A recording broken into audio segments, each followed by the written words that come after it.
And good morning and welcome to Unfiltered Vision News, bringing you the news unfiltered Monday through Friday, 7 to 9 a.m. Eastern. Dr. Ashaki Noni Nichols, and I will be your host. Good morning and happy Friday. As Dr. C likes to say, happy Friday.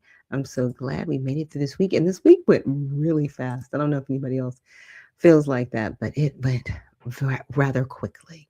I guess I'm kind of okay with it because it's been cold. I don't like the cold. I'm a warmer weather person, which is probably why I live in Georgia, but it was still cold this week. It was still in the 40s. It's like we're so close to spring.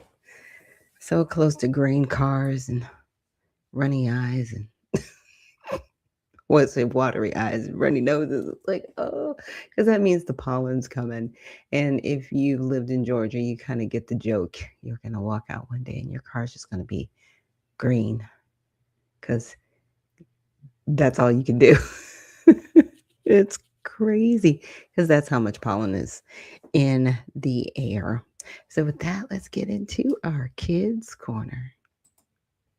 That your worries disappeared? For 6-year-old Zavi, one giggle-filled day would teach him more than all the toys his family could buy. One morning, Zavi spotted a girl sitting alone on the park bench, staring at the ground. She didn't have toys, but her eyes held a quiet sparkle. Her name was Lenny. She had no shiny toys, but she had a silly laugh that sounded like bells. Zavi decided to sit beside her just to hear it again. They played tag, made silly faces, and laughed until their cheeks hurt. Zavi realized the laughter felt more valuable than the robot in his pocket. One afternoon, Zavi gave Lenny his toy robot. She gasped, then laughed again. Somehow, his heart felt lighter than ever before. That night, Zavi told his parents, "I gave away my toy today, but I think I got something bigger back." They smiled, knowing he understood. Zavi learned, true richness isn't about what you own. It's about moments that fill your heart. And laughter, that's the richest gift you can give. Yeah, so let's remember to take time to laugh, especially in these trying times. And there are some trying times that we have. And that's exactly why I do prayer with Fridays, just to really recenter and refocus. We've got people that we've lost, in the conflict going on in Iran, and having a smile and just sharing some love, it goes a long way. So let's make sure that we are doing that for one another. And with that, let's get into our prayer for this morning to honor God with our body. So God, please guard our mind and our thoughts. God, help me to fix my thoughts on what is true and honorable and right and pure and lovely and admirable. So I will think about things that are excellent and worthy of praise. God, please help my ears listen to your voice. God, help me to be quick to listen, slow to speak, and slow to become angry. God, please protect my eyes from sin's damage. God, I make a covenant with my eyes not to look lustfully. God, please speak life over my mouth.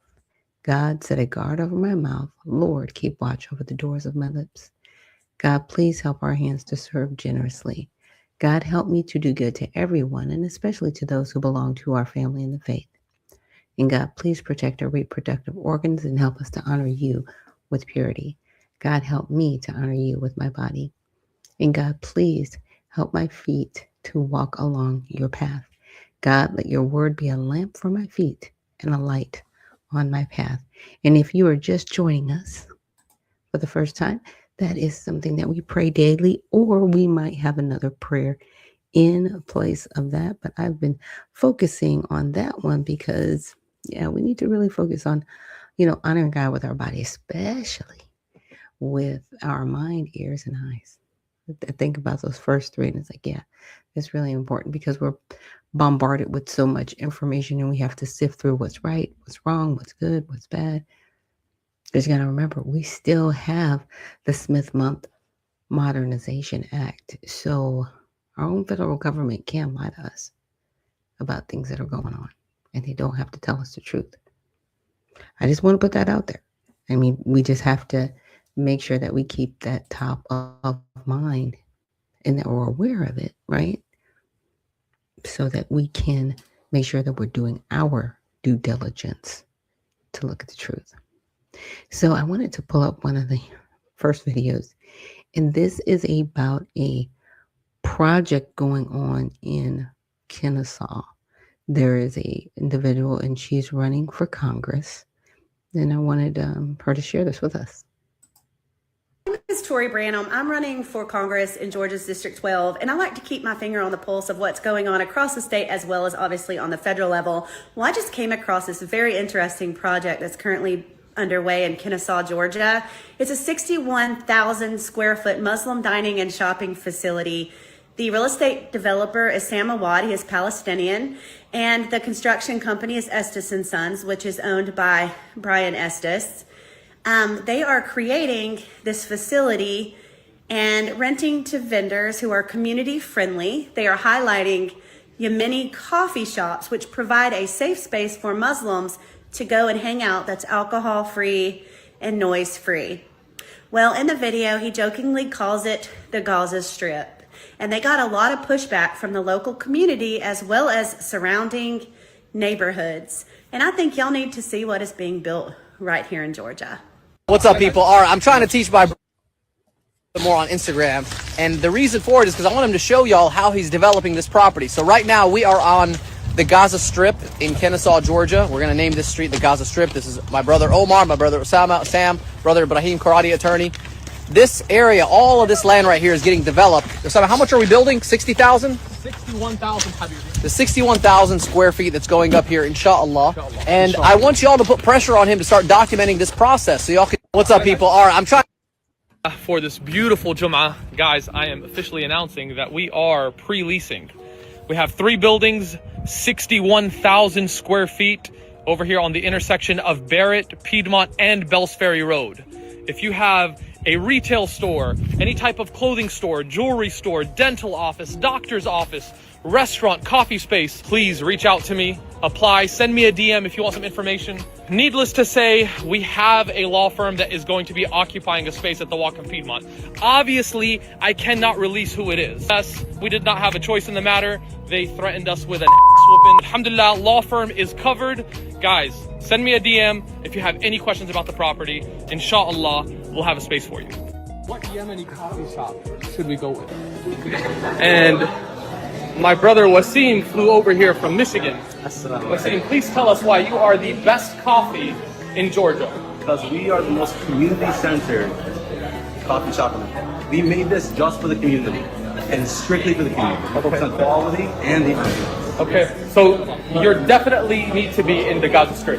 Inshallah. Inshallah, ya Rab, guys, check this out. A spot at the Gaza Strip in Marietta. This is a complex that hopefully is going to be filled with really high-end upscale tenants. Yeah, we could move that trash can, put it over there in the corner. I'm going to have a performance center for combat athletes. So we're here checking it out, seeing like if it actually gives us that high-end upscale look. And my brother Sam is talking with the owner right now to see if it's actually going to fit the space. So if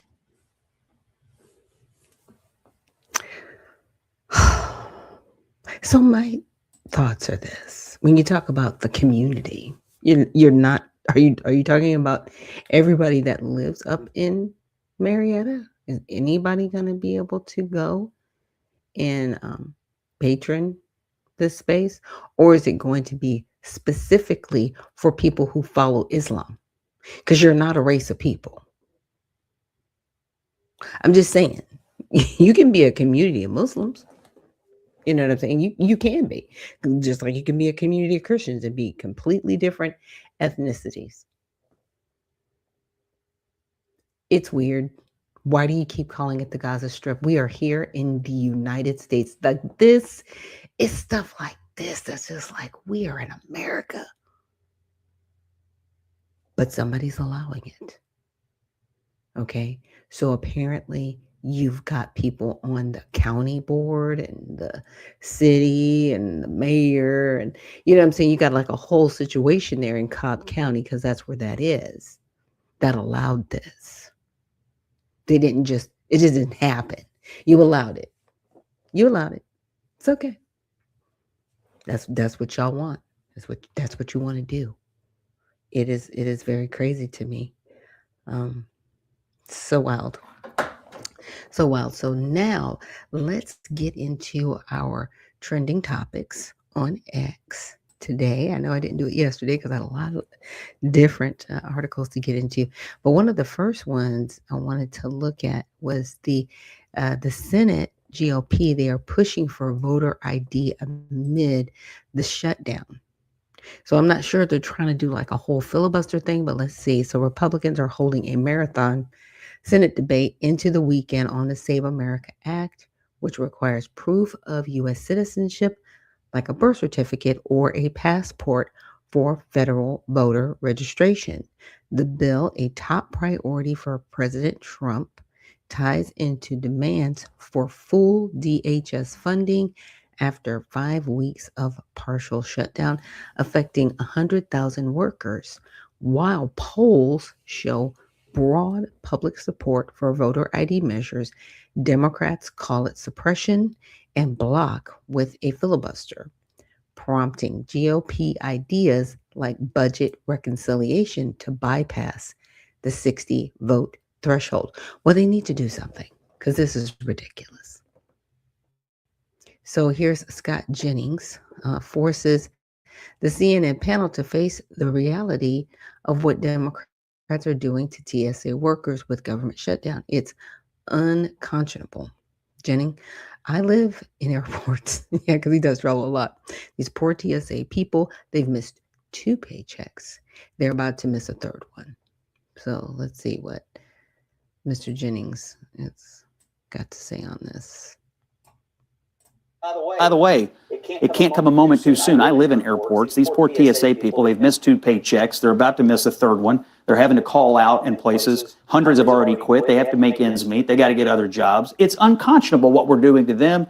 And also, given the security and terrorism threats in the United States, having this shut down right now, I do think the Democrats are risking a lot of blowback. But I've been in and out of a lot of airports. It's been hit and miss. Some long lines and some have been okay. But that's the thing. You don't really know what you're going to get when you show up right. By the way, it can't come a moment to. Yeah, you don't know what you're going to get. And the Senate shouldn't even think about taking a recess, not even for a weekend, until 1, Save America Act is passed, 2, DHS is fully funded. Pass it on if you agree. I agree. And here's John Solomon Thune, who's Senator Thune, warns Senate's April recess could be canceled if DHS shutdown continues. Well, that's a good thing, because y'all are still getting paid by these workers out here that can still afford to work for you for free, by the way. They're holding on the best they can. It's just gross. It's gross what's happening. And this next one, a Greek parishioner firmly escorts a man from a church liturgy. So apparently a man decided to interrupt a Greek Orthodox church. So a video from March 19th shows men at the Greek Orthodox church escorting a man dressed in Muslim attire out during a service, drawing online praise as they stand for sacred spaces. Protesters like Homer Pavlos called it resistance to disruptions, contrasting it with public Muslim prayers in places like New York City's Times Square and amplified mosque calls in U.S. cities. While unverified claims describe the man's intent as showing dominance, the church resumed services peacefully amid talks of cultural tensions in the neighborhood. So I'm not sure if this is in America or if this is somewhere else. And some Jason American Patriot says, I believe the answer is yes. Christians do not go into the streets and play worship music on loudspeakers. Actually, they do in some areas. I'm not saying they don't. They do. You've got your corner stop preachers. You've got people having, the John 13, but they're not disrupting traffic. They're not stopping people from walking. They do. That's the problem. And they're doing this purposely to be disruptive because they don't do this in Muslim countries, by the way. There have been Muslims who have said, yeah, they don't do this over in Muslim countries because there's no need to seek any kind of dominance because they've created that dominance. They're a death cult. And here's my thing. If y'all like all of this, all these people, these men on their, if you want all of that, you need to find that country and you need to go live there and you need to make a life there. But you can't do that here. All of this should be illegal because you are actually impeding people's movement. Period. You cannot impede people's movement for your religious beliefs because that is forcing your religion on other people. By the way, yeah, there's laws against it. I'm just saying, but who's going to enforce it? Not your city mayor. He's not at all. And it says, should the Muslim call to prayer be banned from the public in America? Absolutely. Arrest on sight. Arrest on sight. Do that in the public. You need to go straight to prison because you're impeding people's movement. You do not do that. Period. See, y'all don't want me to be president. Everybody be in jail. Be like, where's all the people? The traffic is so light. Well, you know how she is. She throws somebody else in prison. Like, you know what I mean? Like, it'd be bad. So I know my limits. So anyway, so Right Angle News Network. So breaking. A Greek Orthodox church is being widely praised after swiftly removing a Muslim who attempted to interrupt their liturgy. They were honestly too gentle. Here's my thing. Again, I don't know if they're in the United States or not. And the reason why I say that is because, yes, we do have laws that protect churches from being interrupted like this. Now, I don't know if they have these things in Greece. I don't know where this particular church is, but I'm just saying, for context's sake, or I should say for conversation, if they are in America, that person that interrupted their service could be brought up on federal charges because it's a federal offense to do something like that here in America.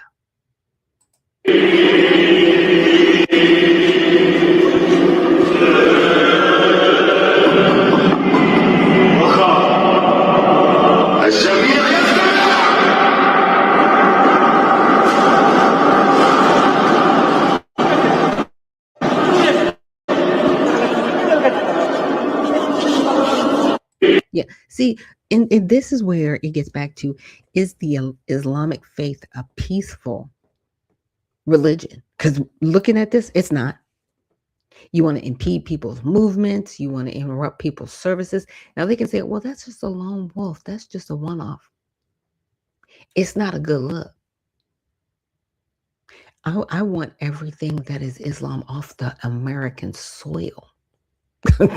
And, you know, I got to apologize to the Nation of Islam, but they're not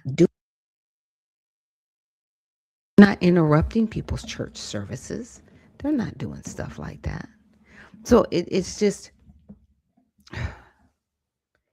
hard to understand why other people are doing this, right?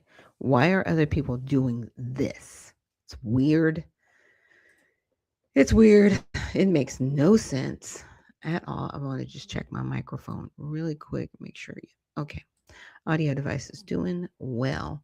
All right, and then the last one we've got, is that the same one? Let me make sure. Oh, it changed. Okay, I had a different topic, but okay. Like I said, it can change the topics depending on what happens. And it can change within a few minutes. The one thing I was going to cover was a Chicago man that threatened to kill people on the Chicago train. But that has changed to Gabbard. Tulsi Gabbard confirms ODNI took custody of Puerto Rico voting machines. So let's check that out. So the Director of National Intelligence, Tulsi Gabbard, testified that her office took custody of the machines last May at the request of a Puerto Rico federal prosecutor to probe potential vulnerabilities in coordination with the FBI. The machines from Dominion Voting Systems, which had glitches in 2024 primaries, remain stored there with no similar actions in their territories and no evidence of foreign hacking found. So Republicans celebrated the move as a step toward exposing election issues, while Democrats voiced doubts amid ongoing partisan divides over integrity claims. Yeah. They're always going to be on the side of the argument that serves them. That's who they are. So breaking, Tulsi Gabbard just confirmed her office seized voting machines in Puerto Rico. They are now locked down in a secure ODNI facility for forensic review. This is the first major step move to expose potential 2020 fraud in the territories. You know, I really like her for president or vice president. What do y'all think? I like it. I mean, I would love to see her and RFK run as a ticket. I think it would be good. I think they would get a lot more done than what we see now.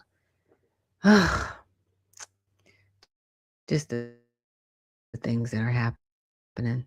And I feel bad with the whole glyphosate thing and them trying to make it seem like it's a national, that it goes like a national security issue. And I was just like, what?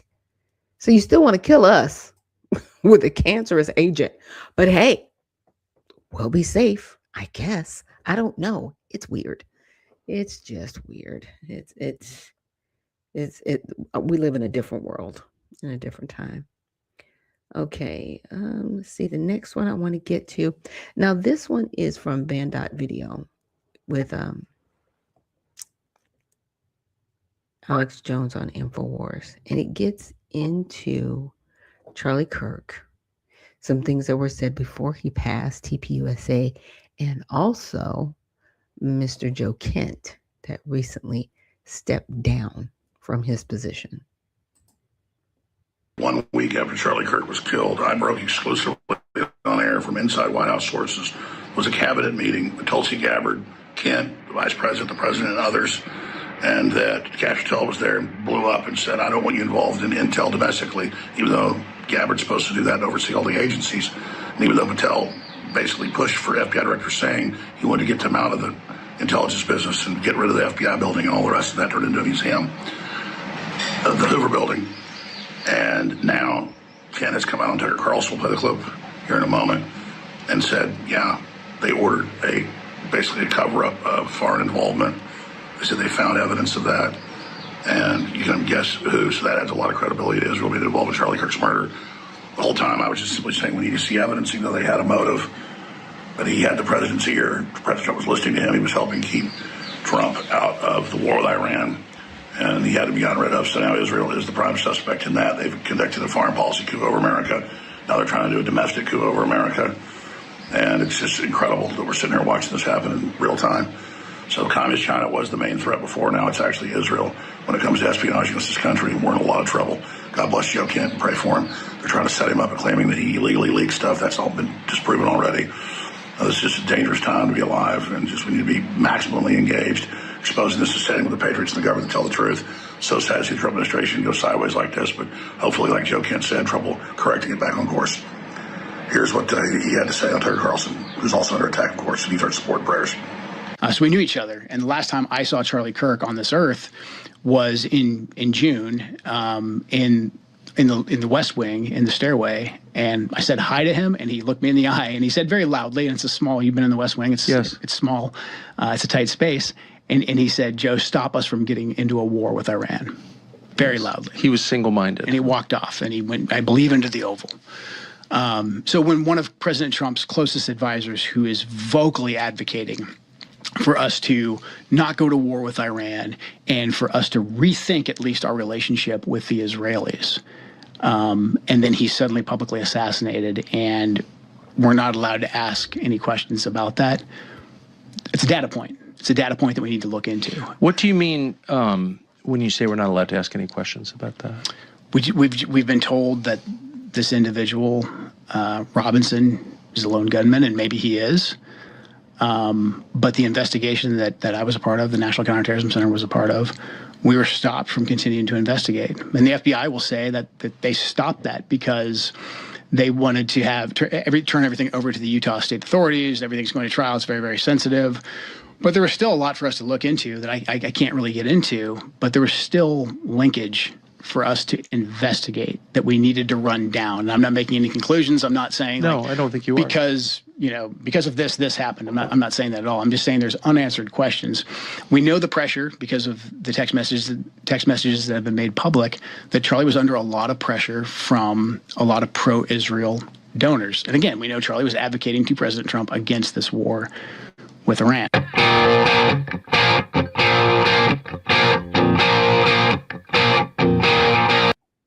The voting American public will have grown up with the images of Gaza splashed across their screen. They will not want to support Israel. America will likely, within the next 10 to 20 years, withdraw support from Israel. If they aren't standing on their own by that point, it's over, right? So to them, they bet everything on this operation, from Gaza to Syria, Lebanon, Iran. They bet it all, because they knew if they don't succeed in getting Iran, they're screwed. It might not be now, it might not be tomorrow. In 10 years, 20 years, they have signed their own death warrant. If they destroy Iran, and in doing so, cripple America to a large degree, they will be independent. They will be able to stand on their own, as we've seen in the Eighth Front War clips of Benjamin Netanyahu saying we're becoming a primary power on the world stage as soon as Iran gets taken out. They want to become hegemonic power in the Middle East with no competitors and sort of monopolistic control of the entire area, which of course is the center of the world and the crossroads of so many trading routes. So if you're Israel and you have put the existence of your nation on the line, are you going to put up with this one dude who, by the way, Zionists have supported the whole time? The only reason he's in the position that he's in, the only reason Charlie Kirk was in a position to advocate to President Trump, the only reason he was in a position to have all of the influence he did over American politics was because Zionists supported him, helped him build his organization, gave him money, got him the connections. He's going to turn around and use that to not just prevent a war with Iran, but in their worldview, preventing a war with Iran is destroying Israel. So you're going to let this guy who you built up destroy your country by preventing you from getting the one thing that you need to make it all worth it, war with Iran? The point is that the idea that an assassination might be a good solution to this problem is not out of the ordinary, is not so far-fetched, which is why I've always thought it was a little bit ridiculous when people are talking about, well, he had a Doge thing going on and there was $1 million missing from TPUSA. It's like that. To me, that's not enough to inspire somebody to kill a beloved person in broad daylight. Like, no, that's not. To me, that's not enough, okay? Starting a war with Iran, saving Israel from the consequences of their own, actions over the last 2 years, that's something that's worth it. That's something that suddenly it rises to the level of, an existential decision, and they made their decision. Or maybe not. Again, Joe Kent is just saying that it was never allowed to be investigated, which, if they were innocent, maybe it would have. But it's beyond just that. And that's sort of the big headline, and that's the big, red text at the top of the article, right? Joe Kent reveals, what Charlie Kirk said to him at the very end and all that stuff. To me, the more important thing is the fact that whoever killed Charlie Kirk, and let's just say and take it for granted that, Joe Kent was hinting that Israel had something to do with the assassination of Charlie Kirk. That is just one part of a gigantic coup against the United States, an overthrow really of the United States government, specifically the executive branch and our foreign policy division, by a foreign state of Israel. Now, again, killing Charlie Kirk was a horrible crime and obviously, in service of this greater mission, but that greater mission of overthrowing the United States basically just destroying our ability to have elected representation and actually fulfill our demands. This is monumental, and that's why now is the time to, we have to strike while the iron's hot. This is a major historical moment that the second in command of the entire intelligence community has come out saying that we are right now being controlled and subverted by a foreign power. This is absolutely huge. And this isn't just of interest to politicos, right? This is crucial. This is fundamental to the function of our government. This is extremely dangerous to know that our foreign policy is being dictated by people who don't really care about us and have completely different and possibly at odds considerations when it comes to foreign policy and geopolitical matters. And not only that, but I have to bring up this whole, anti-Semitism campaign that's been really pushed. I was like, I had to look it up yesterday, and I was like, and I've even asked other people, I was like, I don't understand why they're trying to make it a hypersensitive issue. And that's just my opinion. It is being made a hypersensitive issue. And to Harrison's point, it's like we've got, Israel truly embedded in what's happening with our policies, right? And I'm like, okay. That's why somebody said the United States of Israel. I don't live in Israel. I live here in America. And I want to make sure that, we're focused on building up America, not getting into these conflicts that stretch us so thin, that it starts to, wear out our country. But we have people here in this country who don't like it. And that's when I have to say, okay, you can go. You don't have to be here. But I am grateful for Joe Kent's candor after leaving office. And, if that was his principle that he left because of some of the foreign involvement, entanglements he saw, and he was like, you know what, I can't be a part of this. And I can understand that because I've had to leave jobs based on, I can see where this is going and it's not going in a good direction. And I'm going to have to part ways right now. So I definitely have to respect that. But I want to go to a video from my list. It says Kent describes his realization during deployment. I thought this was one of the most powerful moments in the entire interview. And I think it, in a lot of ways, sums up just how important and monumental and almost necessary Joe Kent's action is. And I want to play this especially because there's so many people out there, commentators, mainstream media, establishment, politicians, whoever else, saying that Joe Kent is motivated by anti-Semitism, as if that even makes sense. It's so... Truth is treason in an empire of lies. That, I think, is the phrase that describes what's happening with Joe Kent. He told the truth, and in an empire built on, supported by lies, run by liars, he has essentially committed treason. Now, they'll find whatever other excuse they need to throw on, their claims, but the reality is he told the truth, and that's what he's being punished for. Here's him talking about sort of his first inkling that this might be something that he eventually does. Let's watch.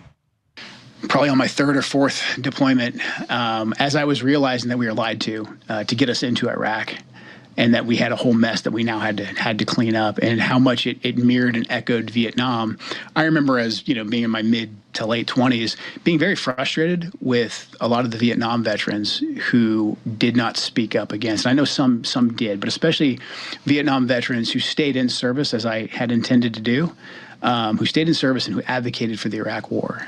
Colin Powell is someone who I have a lot of respect for the way he fought in Vietnam, his leadership in Desert Storm, but then the way that he was part of lying to get us into the Iraq War and then staying on and continuing those lies, knowing full well, having all the experiences of being a guy on the ground in a feudal war that was, basically we were deployed to under false pretenses.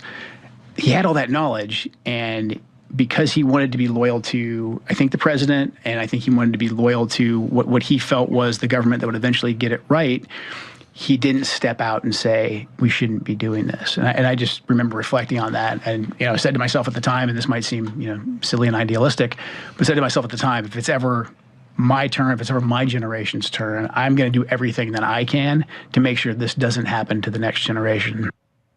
So how incredible is that? You have Joe Kent in his mid-20s on the third of what would be 5 deployments to the Middle East on the ground, fighting face-to-face with the enemy, and is learning that it's all fake and that it's all a lie. And I can't tell you how many people have had this experience and talked to me about it. I can think of probably 10 people that have been on the show, right, that had this exact same experience, where patriots joined the Army, went overseas to fight, and at some point during the deployment, they started thinking, what am I really doing here?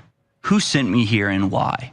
And a lot of times, people started listening to Alex Jones, and you've heard Alex talk about it. One of the reasons they hated InfoWars and hated Alex Jones was because he was talking directly to the men on the ground. He was talking directly to the soldiers and waking them up to understand, what exactly they were involved in.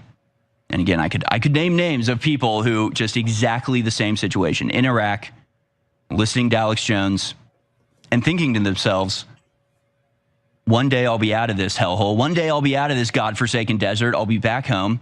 Maybe I'll have political power.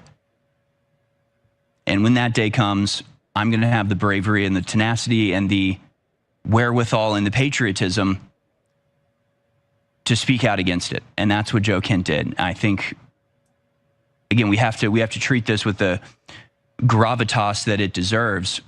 Joe Kent is not some random, internet commentator. He's not some, fat idiot named Mark Levin behind a microphone talking about stuff that he has no concept of.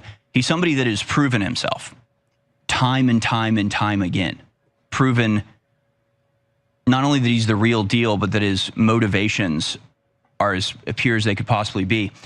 And this is maybe the most bizarre and disgusting thing about the reaction to Joe Kent is the projection of ulterior motivations. That's you don't need an ulterior motivation to tell the truth. You need an ulterior motivation to lie. If you're telling a lie, it's almost always in service of something else. It's useful. It's a tool. The truth is just the truth. You can just say it, and that's the reason why you're saying it. You don't need an ulterior motive. His motivation is pretty clear. He's trying to stop the cycle that is killing this country. He's trying to single-handedly, reach in and break us out of this feedback loop that America has been stuck in for my entire life, time and time again, going to war in the Middle East. And he lays out exactly the information warfare aspect of this and how it's used to pressure America and to align sentiment amongst the political class. Let's go to clip number 13 here. This is Joe Kent explaining how Israeli intelligence circumvents American intelligence to trick American politicians. Let's watch. Nobody said, I've seen it, but you haven't. It exists, but you just haven't seen it. Did you ever hear anybody say there is intel that shows this? I did not, no. But I know how this works. I know the Israeli officials, some in intelligence, some in government, will come to U.S. government officials, and they will say all kinds of things that we know from our intelligence just simply isn't true. And they'll say, hey, I'm giving you a preview. It's not in intelligence channels yet, but here's what's going to happen. And that doesn't usually come to Wait a second. I mean, I thought that U.S. policymakers made their decisions on the basis of intelligence collected and or vetted by our intelligence. That's why we have intelligence agencies that soak up hundreds of billions a year. But you're saying that Israeli officials short-circuited the entire U.S. government and just went right to American policymakers and said, it doesn't matter what your country says, here's what we know. Is that what you're saying? I mean, usually they're pretty slick, and and they'll say, "Hey, this isn't in intelligence channels yet because it's going to take some time to get there." And here, they're on the cusp of building a bomb. You know, they're going to. I don't know, you pick your topic. A lot of times they'll sample different things until they find what sticks. But in general, the narrative about, you know, they're going to do a preemptive attack, or really just they're going to build a nuclear weapon. And if we don't stop them now, they're going to build a nuclear weapon. And enrichment is the pathway to that. They're going to continue enriching at whatever percent. Enrichment became the narrative. And so that hung up and that short-circuited and really sabotaged the entire negotiations, because the Iranians basically said, like, we're not going to negotiate if the whole starting point is no enrichment. And again, that had nothing to do with a nuclear weapon, and the Iranians essentially agreed to that. So the Israelis came in, they moved that red line, and they would do a lot to say, like, oh, they're enriching, and you know what that means? That means in X amount of time, they could have a nuclear bomb. You have to ask now. And then the way the ecosystem would work is that the talking heads on TV, you know, your Mark Levin's, Sean Hannity's, et cetera, they would say basically the exact same thing that night on TV, or there would be a piece written in the Wall Street Journal, the New York Times, that would say something very, very similar. Yet, if you looked in classified intelligence, we didn't see any of that. So that really is as simple as it is. They come up with fake intelligence. They feed it to their mainstream media talking heads who do no due diligence. They are stenographers or just, repeater stations for the intelligence community. So you have not just Republican, Fox News people, you have the same story being reported on CNN and MSNBC. And by capturing just 5 or 6 people in these important positions, Sean Hannity, Mark Levin, you have them saying exactly the same thing, reporting in on it as if it's absolutely true and they've done the due diligence and you can rely on this information. And so by doing that, you create the appearance and the illusion of a consensus. It's manufacturing consensus. But in addition to that, you go and tell the president directly that you have this information and that it's, above top secret, above classified. Of course, your intelligence doesn't know this. This is too sensitive for them to know. This is for your eyes only.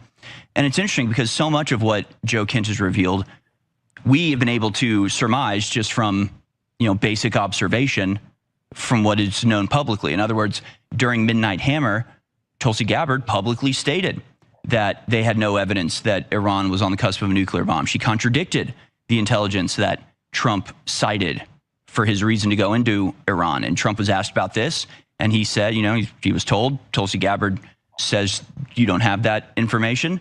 And Donald Trump said, well, I have other information that's better. It's like, okay, Tulsi Gabbard is at the head. She's at the pinnacle. She's at the top of the entire American intelligence community. So from that clip alone of Trump saying that about, well, I have different intelligence that says otherwise, it's pretty easy to understand. Okay, it didn't come from American intelligence. It must have come from foreign intelligence. Who benefits from America going to war with Iran? It's Israel. Gee, I bet Israel is feeding Trump false information and telling him his own intelligence is, working for the... And the headline says, Trump announces Israel violently lashed out and hit gas fields in Iran, claims U.S. knew nothing of attack and no more attacks will be made by Israel pertaining to South Powers Field. Again, hopefully President Trump will be able to rein in this situation he got goat roped into. Got goat roped, bro. You got goat roped. And now we're all here. And I know God's got this. But just to see everything play out, and that's why, a couple weeks ago, I brought up Mark 12, verses 5 through 13, because it does talk about, do not be deceived. There's going to be wars and rumors of wars. There's going to be things like this going on, trying to really throw us off spiritually, and we have to be focused. Iranians or something. Trump announces Israel violently lashed out and hit gas fields in Iran. So Trump is sort of changing his tack here. This may be the breakthrough we've been waiting for. My people perish for lack of knowledge. That's what the Bible tells us. I want to get to some of these comments. Thank you so much for joining us this morning, Spud. And he says the Don effect, the United States of Israel. I know, it's so crazy. And Immortal, thank you for joining us this morning. He says, I moved to Zimbabwe during the pandemic. My sister stayed in the military and called me schizophrenic. Now she's dodging hypersonics and I'm chilling on the farm trenches. Expat or XD Americans are buffoons. Look, good on you for moving to Zimbabwe. I personally, I'm good. I don't want to live in a foreign country. And my whole thing is I need to have respect for the country to understand it, to live there. Right? Because I mean, I've thought about moving out of the country, but keeping my American citizenship and just going back and forth. Right? But yeah. Like, good on you. Good on you. Not all Americans are buffoons. And that's definitely an opinion. And Uncle Coolwater, thank you so much for joining us this morning. There are a ton of Americans that are very intelligent. That's why our country is holding on by a string. But it depends on the talking heads, again, that you are listening to. And there was a clip that I wanted to play for you guys here that's on X. Let me get it set up real quick. Bring it up. And this was something that was brought up, and it happened last year, actually. And this is a hearing that confirms American taxpayers are funding all of the following foreign terrorist organizations: the Taliban, Shabab in Somalia, Hamas Network in Sudan, Hamas, the Islamic Jihad that's happening in Gaza, Hezbollah in Lebanon, Kataib Hezbollah in Iran, and Hayat al-Qadr in Syria. So we're funding this. We, taxpayers, are funding these terrorist organizations.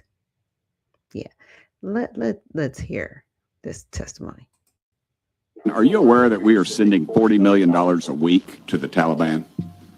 Yes, sir. Can you name other instances of foreign aid going to terrorist organizations? We have assisted al-Shabaab in Somalia. There's been instances of the Hamzi Network in Sudan, Hamas, Islamic Jihad, Hezbollah, Kataib al-Hezbollah, Hayat al-Shams in Syria. Dozens of terror organizations have received indirect assistance from U.S. foreign aid. Are you aware that we are sending 40? All I'm saying is we have a homeless epidemic in this country, and we're sending $40 million a week. Now, this happened last year. It hasn't stopped. And when the question was asked by Senator Tim Burchett, it had been happening. Okay, so you got to go, it had already been happening. They confirmed it. And let's just say the jump off point is January of 2025, $40 million a week. I don't even want to know what that number looks like, because that's ridiculous. We're in the billions, at least right now.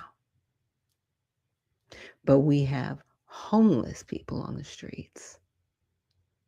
We've got a huge deficit, over $37 trillion. But we're sending $40 million a week to terrorist organizations on purpose.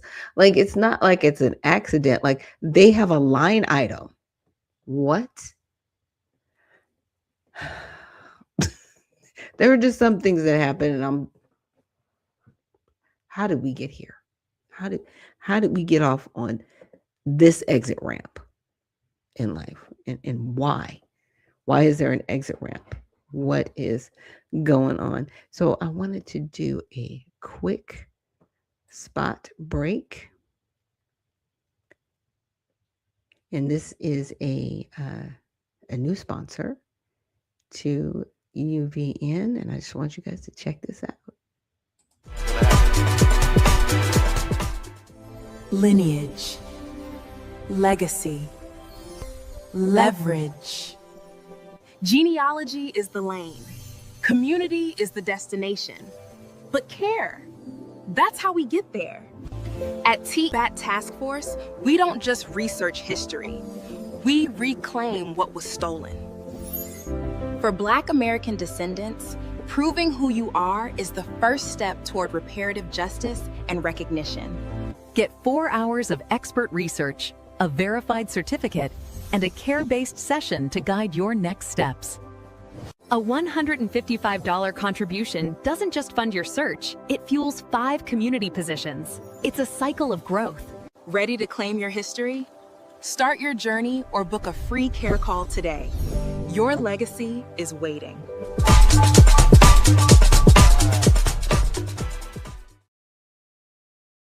Yeah, and that is from the Black American Tribe. I wanted to bring up their website so that you guys can check them out if that is something you are interested in, getting your lineage done, right? Being lineage verified, as they like to say. And this can apply to other individuals that just want to know more about their lineage, right? And so here is the website. It is theblackamericantribe.com. And they, as you can see, they have genealogy services, descendant networks, and it is the TBAT Task Force. And TBAT stands for the Black American Tribe. And they are into lineage, legacy, and leverage. Okay. And what they do is genealogy verification. They have a descendant network. And they also have a Tut language preservation.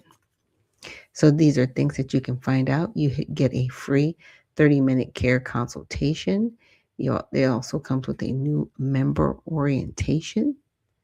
Okay. So definitely check it out at the blackamericantribe.com. And thank you so much for being one of our sponsors. And if you would like your company, highlighted on our program, just send me an email at unfilteredvisionnews@gmail.com, and we will get your commercial reviewed and set up that agreement so we can, keep this show on the air and keep bringing people the news that they need. So now let's get into our next topic of the day. I was talking a little bit about homelessness, and of course, there has been more fraud found. Now, we all knew that California was going to be up for discussion after the whole situation that happened in Minnesota. So let's check out what the White House is trying to implement and do, but actually some of the fraud that's been found so far. Front and center for the Trump administration, the president signing an executive order this week, launching the task force to eliminate fraud led by Vice President J.D. Vance. Its goal, combat fraud, waste, and abuse in federal benefit programs. The National News Desk, Jeff Harris joins us, and California is a big target, Jeff, for the administration when it comes to potential fraud, with officials already digging in. Break down the details. So Dr. Oz, who leads the Centers for Medicare and Medicaid, is currently investigating hospice and also home health care fraud in the state of California, alleging millions are being stolen in L.A. County. But he's not alone here. Independent journalist Nick Shirley also launching his own probe, claiming in a brand new video to have found $170 million in fraud. On Monday, President Trump signing an executive order to establish the task force to eliminate fraud, saying every state will be held accountable. It seems that it's usually in blue states. If it's in a red state, we're going there too. But it seems that it's heavily Democrat. Led by Vice President J.D. Vance, the task force aiming to coordinate a government-wide strategy to do two things. Stop the fraud in the American taxpayer and make sure that the benefits that ought by right go to American citizens go go to American citizens and not to fraudsters. One state the administration is already circling is California. Dr. Oz, who leads the Centers for Medicare and Medicaid, claiming earlier this year a preliminary audit found billions in federal Medicaid funds were allegedly misspent by the state on health care for undocumented immigrants. In California alone, we already have $1.3 billion that they're actually paying us back on because they know they're ripping off the federal taxpayer. And just last week, Oz also responding to a CBS News examination of federal data that found over 700 of the roughly 1,800 hospices in Los Angeles County trigger multiple red flags for fraud as defined by the state. To take half the hospices in California, the ones that are illegitimate, based on the criteria we've been discussing today, and take away their ability to bill us. But state officials telling CBS it's far from true that California is not engaging in good faith with the federal government. Newsom saying in January, the state is taking a proactive approach. 2021, we did a moratorium on new hospice program. 280 we shuttered. We've been after this for years and years and years. Meanwhile, independent journalist Nick Shirley also switching gears from Minnesota to California. This is the sound of hospice money. Shirley posting this video on social media, claiming to have uncovered over $170 million in fraud in the state's hospice and daycare systems. The last few visits from the state have said that they have 39 enrolled. And right now we're seeing about 5 children. Sinclair's Full Measure also recently sitting down with multiple whistleblowers in Minnesota, one of whom worked within the state's Department of Human Services. She says prior to the recent widespread alleged fraud, she faced retaliation after refusing to approve problematic contracts that totaled over $1 million in taxpayer dollars. You were immediately targeted and you were the bad employee. And from that point on, there was nothing you could do. Now, the new fraud task force put together by the White House does include senior officials from multiple different departments like Treasury and Health and Human Services. Officials must also meet deadlines. For example, within the first 30 days, each agency must identify the programs most susceptible to fraud and suggest preventative measures. Reporting for the National News Desk, I'm Jeff Harris. Yeah, you would have thought they'd be doing this compliance already. But it took a young man with a camera to find a daycare center in Minneapolis, Minnesota that spelled learning wrong, and they got upset about it. It's like, bro, this is your company, and we don't even know how long it was spelled wrong, right? But you got mad at the baby, and now the baby is bringing all this attention. And my whole question is, where have y'all been this entire time? Because this has been going on way before him. I'm like, if you trace it back, oh, I'm sure this goes back decades that they've been doing this. But now they got to answer for it. Now they have to answer for it. So Uncle Coolwater says, I personally think that America trusts and support Israel too much. It's time for everybody to stand on their own and fix their own problems. We have enough in our own country. America first, everybody else, take care of yourself. And Uncle Coolwater says, can someone please explain to me what it is that Israel does for America? Because I'm clear what America does for Israel. And he also says, I personally don't believe America is in debt. People in debt don't have money to give to other people, right? So countries in debt shouldn't have money to give other countries, right? It's a lie. And they keep telling American people that we're in debt. No way on God's green earth we are in debt. And all of the money that has been stolen and sent out to other countries. Yeah, the bleeding needs to stop. I'm just saying. And Spud McKenzie says Dr. Oz is in Florida as well, exposing Medicare fraud. Okay. They are off the chain down here, like Minnesota with the fraud. And it all started with Rick Scott. Ooh, okay. Spud also says, Black Americans know everything. What's going on in Minneapolis is going on in every major city with a different immigrant group and a different form of fraud. Yes, because if you look at some of the footage that Nick Shirley put out. I'm not sure of the nationality of this gentleman that's kind of chasing him off, but you're not from here. You know what I'm saying? Like, your accent gives you away. Your accent gives you away. But again, if they don't crack down and really start denaturalizing and deporting these people when they find out that fraud has been committed immediately, then they're not deterred from continuing to commit the fraud. Because I want to say, I think in Minneapolis, there was one company, they had violations and all that stuff. They just started another company. They just started another one. It still got paid. It didn't matter. Yeah. Yeah. And I'm going to play this other video for you guys regarding hospice going on in California. This was what we refer to as ground zero. That building is considered ground zero because it just was so blatant. Hospice patient advocate Sheila Clark has been raising an alarm on this one building in LA for years. This building, our investigation found, is home to 89 registered hospice companies. It's called the Merabi Professional Medical Plaza, and it's the most extreme case of hospice clustering that we found. And this particular building, I noticed, I'm like, dang, how can there be that many licensed and certified hospices in this tiny little building? We went to the Van Nuys address to find out what's going on. We're going to try to go in and see what we can find. Here's the directory. Hospice, Home Health Agency, hospice.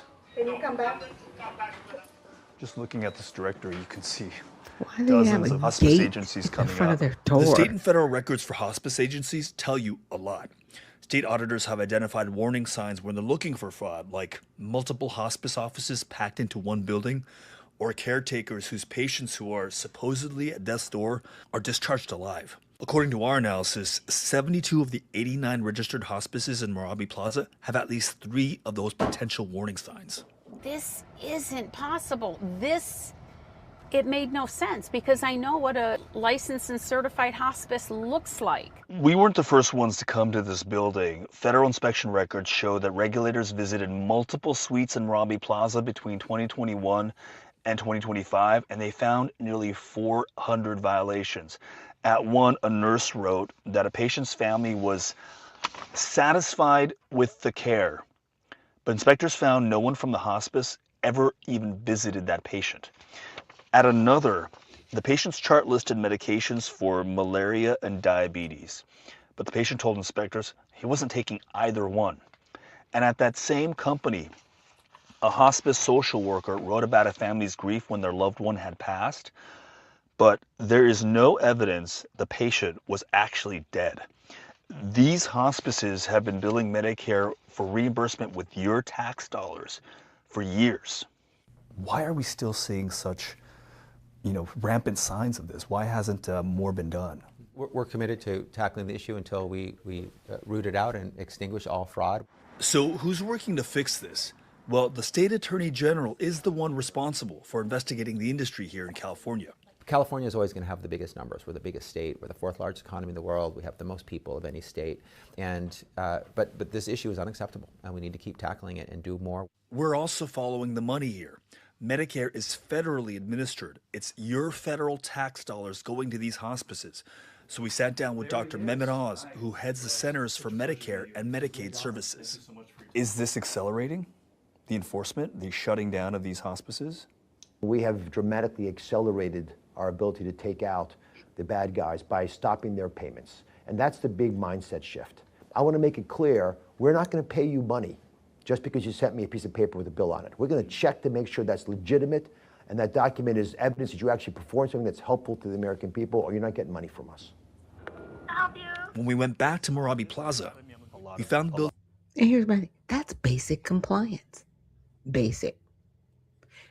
You did the service. Okay. You submitted it for payment. Like, hey, we provided the service. But before you get it, there should be some verification. But the reason why they've been able to get away with this stuff is because they know nobody verifies it. They know there's no auditing. There's no compliance here. Again, my question goes back to how long has this been going on? Building's owner, Kambiz Marabi. I have vacancies. Tenant would come in as long as they're legit. Yeah. They have valid things that we need. I rent. I'm not a police or keeper of what they do, how they do business. So from your perspective, they're licensed. You know, that's obviously the first sort of barometer of, you know, measuring whether Correct. it's a legit business or not. Absolutely. And look, maybe state and the federal government, it's becoming restrict on many businesses, and I'm all for it, because at the end of the day, you and I are paying for all those things that are not right. Marabi wouldn't let us walk the halls on our own to talk with hospice employees, but told us this about any possible fraud. If you learn of hospices in your building that are accused of fraud, I would immediately you would get rid of them. terminate. Okay. Yes. But that hasn't happened yet. No, no one has ever come to me tell me that, okay, this or that is doing fraud. Yeah, they're not going to tell you. It doesn't work that way. And I hear what he's saying, because he's just a landlord, basically. You know, he's just supplying, you know, the office space for these people. It is not his job, actually, to be involved. But just like the gentleman in Minnesota, he was like, yeah, I noticed that a lot of people were opening up these different types of services in mass. And so I definitely made sure to check on them, because some of the services weren't even operating. There was nobody there. There was a name on the door, but nobody was actually there. So, you know, everybody wants to point the finger. Nobody wants to take responsibility. This is a mess. What I need is for all the money to shut off. Because you know what? If nobody gets paid, because this is federal, okay? Not state, federal. If nobody gets paid, a hit dog is going to holler. Okay? And they're going to wonder where their money is at, because they've submitted for the money. Stop pushing the button. Stop giving them the money. Have everybody recertify, and then let it fall out from there. Those are just a few things you can do. Those are just like easy administrative things to me. And it boggles my mind. It's like, who do we have in Washington, and why do we trust you with anything? Like, this is a complete dereliction of duty at every level. I don't really blame the states. I blame the federal government for not doing better due diligence to make sure that our monies are spent properly at the federal level. Do your job. That's all. That's all we want. We just want you to do your job. And with that, I wanted to check out another thing that I looked up. Now, this might be a little bit outside of the conversation, but I wanted to bring it up because it's just one of those things. It's just something else, you guys. Does it fall necessarily under compliance? No, it doesn't. But it's a kind of one of those, this needs to change too, right? So I wanted Grok to outline bots used recently that have affected online popularity. Okay, so you know how there'll be some different accounts. We use X, for example, and they get more likes and clicks. And it's like, what is going on? Well, apparently, recent social media bots, primarily on platforms like X, formerly known as Twitter, Facebook, and Threads, have evolved from simple automated accounts to sophisticated AI-enhanced networks. These tools artificially inflate engagement metrics like likes, shares, views, retweets, and trends to boost perceived online popularity, create false consensus, right? Astroturfing, and amplify specific narratives and influence public discourse or voter sentiment. They don't always change minds directly, but make content or candidates appear more widely supported than they are organically known as, right? So this is another form, in my opinion, of the Smith Modernization Act. It's propaganda, but now it's just electronic. So the AI-driven bot networks on X, networks of dozens of accounts, some verified, using hashtags like hashtag Trump 2020, argued with themselves or made crude errors, central node accounts amplified content to followers. Many were suspended quickly by X, limiting real-world impact, but they aim to boost visibility and engagement for Trump-aligned posts. Yeah. So coordinated inauthentic account networks behaving like bots. Now, this happened in the 2024 election. Real person-run groups posting identical or near identical content at scale using coordinated hashtags and maintaining unnatural follower-following ratios, a 1-to-1. So pro-democratic hashtag Blue Crew, 951 accounts posted nearly 2 million times between July and October of 2024, heavily amplifying conspiracies like the Trump assassination attempt was staged. One post viewed 2.7 million times and reposted 10,000 times, or false claims about the House Speaker, Mike Johnson. Pro-Republican, at least 437 accounts posted 1.1 million times in the same period, driving narratives like Haitian migrants in Ohio eating pets. These networks were primary drivers of content volume for viral falsehoods, inflating their reach and perceived grassroots support. So social bots in midterm campaigns, Ohio 2022, automated accounts amplified candidates' messages, especially negative tone, shaped the agenda on issues like civil liberties, energy security, environment, and the election itself, and transferred salience to campaigns more than to the press or public. Emerging AI bot swarms. So they have all of these different chatbots, AI chatbots.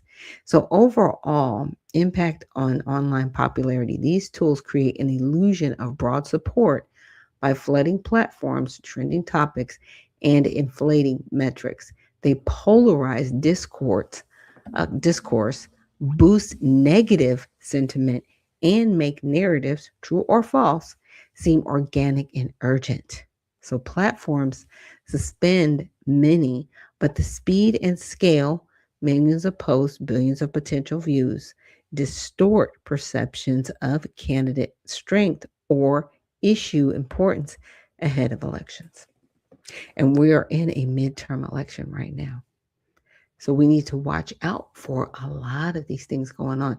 That's why I wanted to bring this to you guys, because I was like, are there any disclaimers required in the post so the general public knows that these are bots, right? Because I think that would make sense. Just a very simple line. You know how they have them, and I'm annoyed by them, but the community notes, they're on X. They're just making sure, well, we don't think that this is truthful, and I don't care what you think. If it's authentic, it's authentic. But now I've got a battle with you, and you're trying to be like the thought police, right? But what I'm asking here is, if it's a bot, right, and it's not a human, there should be a disclaimer. I want to say with TikTok, they have something like that, and also on YouTube, if something has been generated by AI, you have to disclose that, right?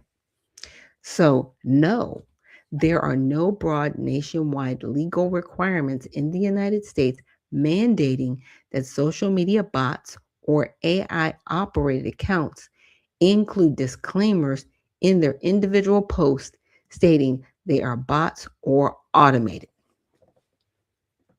So they're just running around looking like real people. And there's no disclaimer. And that's because they haven't been pressed on it. But I think we should be pressing on this. We should be pressing. I don't know if it would have to be on Congress to do something like this, because it would go back to consumer driven, right? Because we are consuming the information. So Congress could do that. No, I don't like bigger government, but I want people to be safe. And the general public should be informed, and people should not be taken advantage of. So it says, however, the landscape includes some limited disclosures, platform specific rules, and emergency state level obligations, mostly focused on specific contexts like chatbots, AI generated media, deepfakes in elections, or deceptive interactions, rather than requiring every bot post to carry this is a bot label. I want that. If it's a bot, it should have that, because people should know. They should absolutely know if it's a bot or not. So, yeah, that's my soapbox. Let me see, did I ask another question? Let me check. I said, in this instance of the current administration and past administrations, are tax dollars being used for this? That's the other question. The good part is no, tax dollars have not been used in the Trump administration or in the past administrations to fund social media bots aimed at artificially boosting online popularity or influencing domestic partisan political narratives based on available records. And that's a good thing, right? But we still need to make sure that we're holding people accountable, and that none of our tax dollars ever get used. Now, it says for the current administration, focus has been on AI for internal government efficiency. We saw Doge. Taxpayer funds have gone towards countering foreign disinformation, not creating domestic ones, right? Claims of censorship. Now, in the past administration under Biden and Harris, similar to Trump, funding went to anti-disinformation efforts, right? The NSF's $66 million for research on online misinformation, after partnering with platforms for moderation. So there's no evidence of bot funding for partisan gain. Efforts like the short-lived Disinformation Governance Board aimed at foreign threats, not domestic bots. Yeah, and everybody shut it down because they weren't going after people off the soil. They weren't going after anybody foreign. They were trying to curtail and control the speech here. And it was very evident and obvious, and everybody was like, nope, we have freedom of speech if you don't go somewhere, right? That all happened. It was really crazy to watch. So why isn't this happening, right? Because you would think people would want to be safe. Now, there are legal barriers. Federal funds can't support partisan activities. Domestic influence ops would violate First Amendment principles and risk scandals. Now, that's in using money to do this. Now, foreign versus domestic, U.S. taxpayer funds combat foreign bot farms, Russian AI ops creating fake U.S. profiles to sow division, not create them. Now, Russia spent millions on such efforts in 2016 to 2020 and 2024, but U.S. responses are defensive. Private funding sources, partisan bots, are backed by donations to campaigns and political action committees. So $305 million to MAGA Inc. post-2024 election, or influencers, undisclosed payments from super PACs. So there's still money in pushing these bots. But I just wanted to cover that with you guys because it kind of falls into, we're dealing with the fraud. We're dealing with our money going everywhere. We've got them sending $40 million to the Taliban. I'm like, what are y'all doing? It's just really, really, really crazy. Now, the next videos that I want to get into, I'm calling these political fallouts. We got some political fallouts going on, guys. So let's get into the first one. Democrat House Minority Leader Hakeem Jeffries might want to start looking for a new job because, as things currently seem, in less than a year's time, he is getting kicked out of Congress. You see, right this very moment, the Democrats are absolutely tearing themselves apart, blaming each other for the colossal failure that was the recent government shutdown. And as many of you know, Hakeem Jeffries was one of that shutdown's primary architects.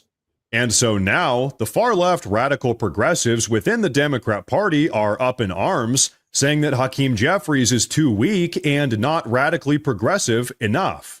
And so this is why, I kid you not, 27-year-old New York resident and member of the Democratic Socialists of America, Chi Osei, who is also a homosexual Buddhist and prominent BLM activist, is now looking to replace poor old Hakeem. And so I'll tell you what, folks, if you've been waiting for the Democrat Party to moderate itself and maybe even return to its senses, well, I'd stop holding your breath. Yeah. Okay. And so, with that, let's take a little bit of a pause. That's why I created the Redemption Party. If you are a candidate and if you are somebody in the New York area and you want to run against Hakeem Jeffries, check out the USARedemptionParty.com. That's USARedemptionParty.com. We are looking for servants of the people, not politicians. Definitely check us out. We could be a good party for you and partner with you to actually, get you into the White House, because you see what other individuals are running. And here's the deal. You can chuckle about it, but if you don't get outside and if we don't run for these offices, that 27-year-old, he will take Hakeem's place. You saw what happened with AOC. She didn't have any experience. They picked her out of a cattle call as an actress. There's a whole video on it of her advent going into office. And she's been there. Getting what done, I don't know. Because every time I see her, I can't take her seriously. But she's in the halls of Congress, close to the purse, in the House of Representatives. Laugh all you want to, but if you don't get outside to make a change and a difference, individuals like that will continue to get into office. So again, check out USARedemptionParty.com. Let's get to some of these comments over here. Hopefully I didn't miss too many. Oh my goodness, y'all just been over here just getting it in. And Uncle Coolwater says, don't deport them until we get the money back, right? Claw back some of that money. And Spud says, what was the purpose of Doge? The purpose of Doge was actually to go in and do what Obama had done when he was in office. So the purpose was to go in and see if there was any fraud, waste, and abuse, and actually look at agencies or even parts of the government that may had overlap. And they could be like, okay, well, this agency, they're doing this job. Why do we have 3 more that are doing the same thing? Let's cut those agencies and let's put that money back in the budget and lower the deficit. That was the whole point when Obama did what he did. And all Trump said was, okay, well, let's use that same concept and let's use Doge. But when Trump did it, oh my gosh, we were stealing people's information and how dare you actually go in and what? We found out that billions of dollars had been wasted, especially in USAID. But that was the point of Doge. Doge was to go in and audit and have compliance. Those are the 2 main issues that do not go on with our federal dollars, with our state dollars, with our county dollars. Tell me who audits anywhere, any government entity. I'll wait. We audit corporations. No one audits the government. And if we do, they hire somebody on the inside that works in the government to audit them. It's disgusting. We need an outside firm to audit the government and to hold the government accountable with compliance. And that's why you have all these Doge entities now all over the United States. We have like We have a lot here in Georgia. I should say there's one in Henry County that I know of, and I'm kind of a part of it. I haven't really submitted anything yet because I've been busy with everything else. But we do have different DOJ entities that find out fraud, where there's waste and abuse. They do FISA requests. They go in and do the auditing and compliance that's necessary. So that's what DOJ's purpose was. It says you can't fake influence. Kendrick Lamar. Yeah, true that. And Spud also says the bots have come in here on Unfiltered, but thankfully you straight ignored them. Oh, thank you. I'm not sure if you've seen them trying to sow discourse in the midst of productive conversations. Sometimes I just can't get to everything. And I'm like, if it's like a flittery of stuff, I'm like, that's just weird. Humans are always like that. So I'm very careful. But thank you so much for pointing that out, Spud. And I appreciate you being here every day. You are here every day, every morning. I definitely appreciate you and the conversation that you bring to the table. Now, the next video we're going to get into, this is interesting. Now, this is an exchange with Jasmine Crockett, and I forget the lady's name, but they are having an exchange about men being in women's sports. Now, here's the sad part about this whole exchange. At the end of the day, men should not be in women's spaces, period. But what you don't hear from Jasmine Crockett, and she tries to turn it around like, well, you don't care about women because you didn't care about what happened to this woman. She never says that men should not be in women's spaces. It's that part. It's that part right there. You never say the part that's important for the American people. The American people do not want men in women's spaces, period. Bathrooms, sports, nothing. But you can't say that because, see, you work for the Democratic Party. You do not work for the people. So let's check this out. The protectors of girls and women, I didn't hear them screaming this when Renee Good was killed in the middle of the street in Minneapolis. I didn't hear any protection for Renee Good, a U.S. citizen that was killed by the same people. Now let's talk about Renee Good for a second. Renee Good was radicalized, unfortunately, and she unfortunately lost her life. But to bring her up in this conversation is completely out of context. Completely. That's a border issue. Okay. That was a whole issue about immigration. We are talking about men in women's spaces, in particularly in sports, in this conversation. So let's continue. People that the vast majority of you just voted to give more money to. I didn't hear the same thing. In fact, it was a lot of crickets, specifically including the women, as we were just lectured about what we need to do as women when it came down to the Epstein files. I heard crickets. In fact, we could not get any signatures onto that discharge petition to the extent that we shut down the entire House, and there was no business that was conducted in this entire country on behalf of our constituents. But let me be clear, the Republicans are going to protect girls and women because that's what this is all about. It's not about the report, because the amendment says it's about a report. Like, miss me on being protectors. Just say that this is what you believe, this is what you're doing. But don't come at us and tell us as women what we should be okay with, what we shouldn't be okay with, because it's just kind of like the same thing where I should be telling a lot of women on the other side of the aisle, I don't know how it is that you are not protecting women as they need protections over their own bodies to make their own decisions. Mr. Roy. I thank the chair, and I'll try to be brief in the interest of time. You know, look, the reality here is this is not about trying to give a middle finger to President Trump, by opposing this. This is about giving a middle finger to the little girls out there, like my daughter, who want to be able to play sports and not play sports with a guy. That's it. This is not about, it's the party of women, equality, and all this stuff. And look, you want to talk about abortion? We can have that debate. We have it round and around. We want to protect the little girls who are not yet born. So we can have that debate all day long.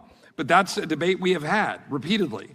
But what we're saying here is we want to ensure that our little girls can engage in athletic activity and not be competing against dudes. I would yield to the gentlelady from Wyoming if she wants that time. You bet, because I'm just going to briefly speak on the amendment. The over-the-top rhetoric put forth in support of this amendment, I think, gives up the game. The fact is that all you need to do to determine sex is a cheek swab. If you're an XX or an XY, you're either a boy or a girl. It's that simple. This isn't complicated. It's not like we haven't known what women and men were for not just a matter of years, but decades and centuries and thousands of years before that. The fact that we're having this conversation and this debate just absolutely epitomizes the left's ongoing effort to rewrite the English language in order to change the debate and destroy civil order. Cisgender is a made-up word. Cisgender that means nothing. Do not call me cisgender. I am a woman. This gentleman sitting next to me, he is a man. That's who he is. That is what our title is. That is what we have been described throughout history. This bill does nothing to prohibit men from competing. Now, I wanted to pause it for just a second. I like how she brought up the whole cisgender thing, because guess what? It is a made-up word. Because, see, that's a part of the religion. That's a part of the state religion. The LGBTQ2 spirit. Okay? Or plus 2 spirit, right? LGBTQ plus 2 spirit. Okay. That is the state religion, because see, they have to have you believe something even if it isn't true. And what she did right there proves it. Because she said that's a made-up word. That is just something you made up. Yeah, because that's a part of their religion. And they will demonize you. Oh, you're just, no, I'm not a cisgender. I'm a woman. Like she said, I'm a woman. That's it. There are men and women walking the planet, period. Period. Nobody's trying to become an ornate toaster. Okay? Even though people think they can swap out body parts and believe things that are not true. But they will not acknowledge the fact that we are living under a weird state religion that's a cult. By the way, it is what it is. Say it.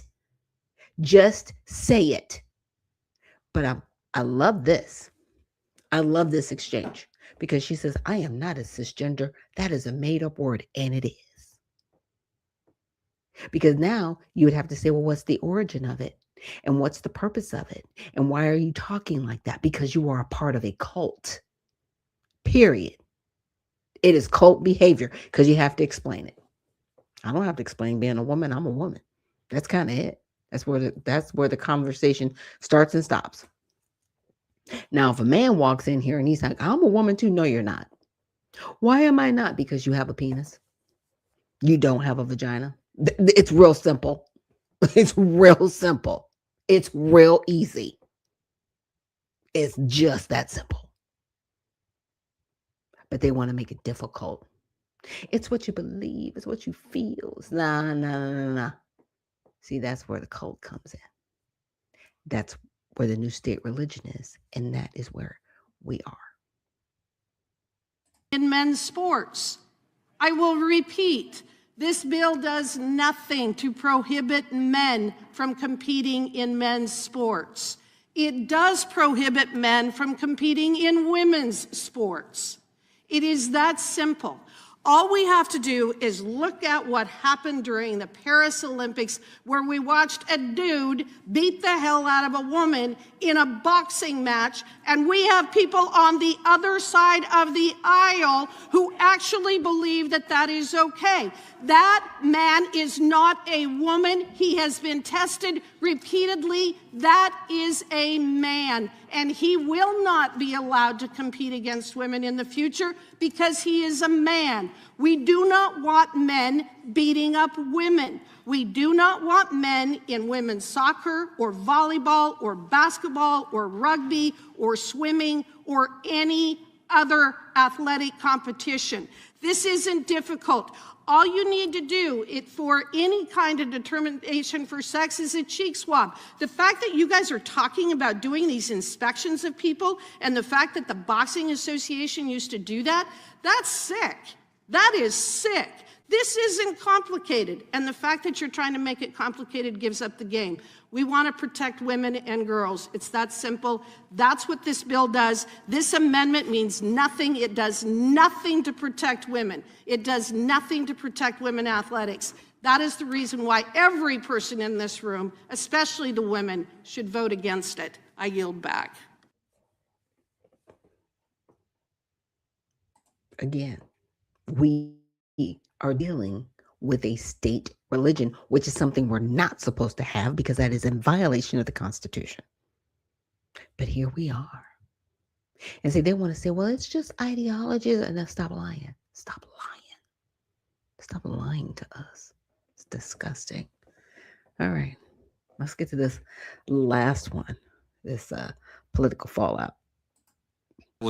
16,000 illegal aliens in Vermont compared to 2.7 million illegal aliens in the state of Texas in a report demonstrating state-by-state data. And with that, I would recognize my friend from Texas, Mr. Gill. Thank you, Mr. Chairman, and thank you for holding this hearing and for fighting so hard against destructive mass migration. And thank you for the witnesses for taking the time to be here. Mr. Sands, if somebody crosses the border illegally, what should happen to them? Federal law indicates that there are steps that can be taken to remove them. Now, that can happen at the border, so they should or be it can happen when they are integrated into society. There are protections once you're integrated into society, especially depending on how long. If we find them crossing into the country illegally, they should be deported, to put it simply. Is that right? If someone does not have a right to enter, yes, there is a right under federal law to interdict them and prevent them from entering. Right. That's been a basic element of immigration law for a very long time. I agree. Including during Plyler. I agree. Do you believe that American tax dollars should be used to rehabilitate criminal illegal aliens within our own borders? I believe it's in our own interest to rehabilitate anybody who commits a crime. Including criminal illegal aliens who never should have been here. If it happens within our borders, it's to the benefit of all of us to rehabilitate them. Rehabilitation of those who are convicted of criminals is not for their own benefit. It's for the benefit of society. How many? Okay, this is another one with this cult mentality, with thinking that it's okay. You know, if somebody is within our borders and they're here illegally, they need to be immediately deported when they commit a crime, period. Oh, that's right. They're here illegally, so they've committed a crime, so they should be deported. Like, look, what are we talking about? They shouldn't be here. If you came over here illegally, you are a criminal, period. Full stop. Get out. Go back to your home country, period. Now, these other ones over here that weren't vetted, okay? Not even talking about the refugees and the asylum seekers. They're here too. And if they violate the law, they should be immediately deported. But this dude, Mr. Sanez, he's like, well, if they're within our borders, we should rehabilitate them. What? You don't want to rehabilitate American citizens, but you want our tax dollars to rehabilitate these other people? See, you missed me. Criminal illegal aliens should we rehabilitate? Again, anyone who commits a crime and is convicted of a crime should be rehabilitated there's no for the limit. benefit of the entire So an illegal alien society. comes into our country, murders or rapes somebody, we ought to rehabilitate them, is your view. And there's no limit to the number of illegal alien criminals we should rehabilitate. Is that your testimony? I wasn't asked to testify about that, Congressman. I asked to testify I'm about just clarifying Plyler. your Not sure your what position. this has to do with I'm clarifying Plyler. your position, which you just attempted I think to lay my out. position is quite clear. Thank you. Okay, how much money should we spend on rehabilitating criminal illegal aliens? We should spend as much money as necessary to rehabilitate anyone who is convicted of crime in this country. Again, As much this now- let me just note, Congressman, it has nothing to do with Plyler versus Doe. No, we're These are getting children. there. These We're are getting children, there. and with We an should- education, should we- they are Sir, far we're- less we're likely getting there, and to you're here to ever answer my commit a crime. questions, actually. Couldn't we just secure the border and deport illegal aliens as opposed to rehabilitating them on our own tax dollars? So that's too facile, Congressmember, and I think you should understand that. The simple fact is society benefits from rehabilitation. It's not a gift to anyone who's convicted Society's of a crime. paying It's for rehabilitation, society. it sounds like. Do you believe that there should be a strict wall of separation between local law enforcement and immigration officials? Do I believe there should be such a law? Yes, I do. That there should be a strict wall, to be clear. a strict wall of separation. All laws are strict. I'm not aware of Congress or any legislature passing. Okay, since this dude doesn't realize what he's saying, what he's saying is, everybody do your job. If your job is immigration, then do your job.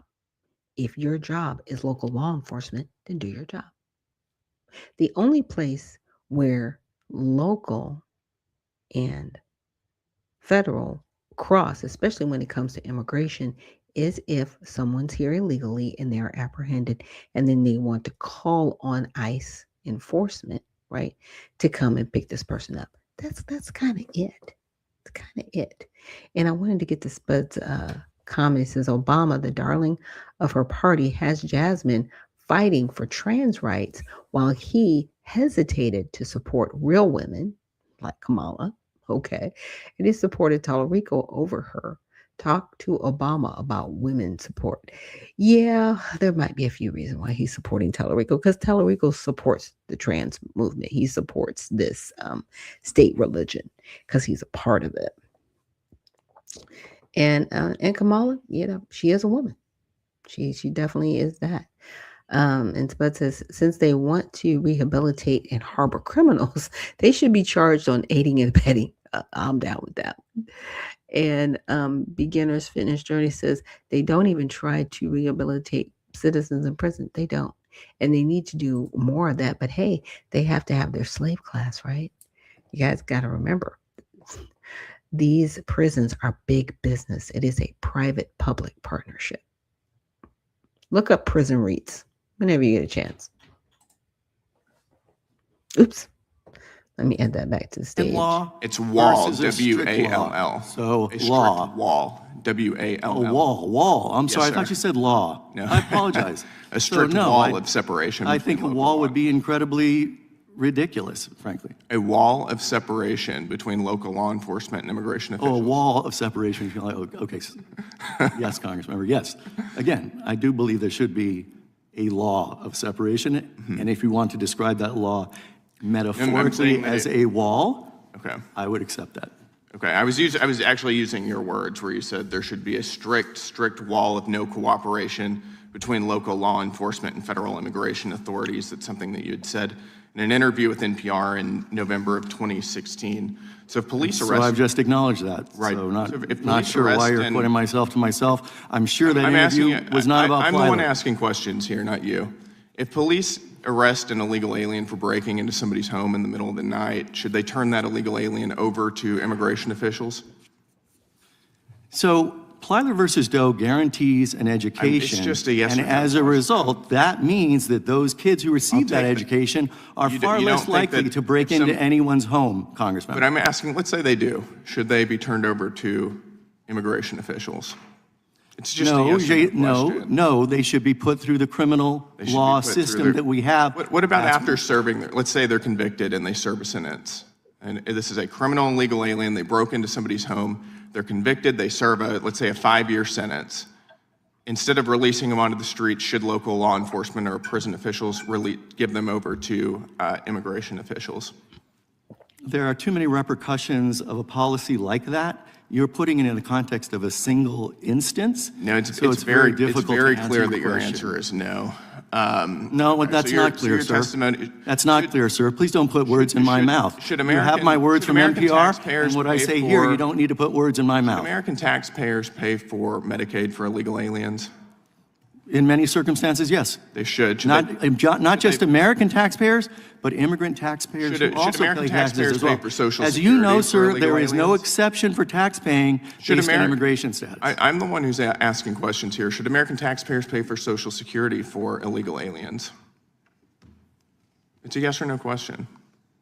I think the answer is no. It's not a yes or no question. It doesn't happen. We don't provide Social Security benefits to undocumented people.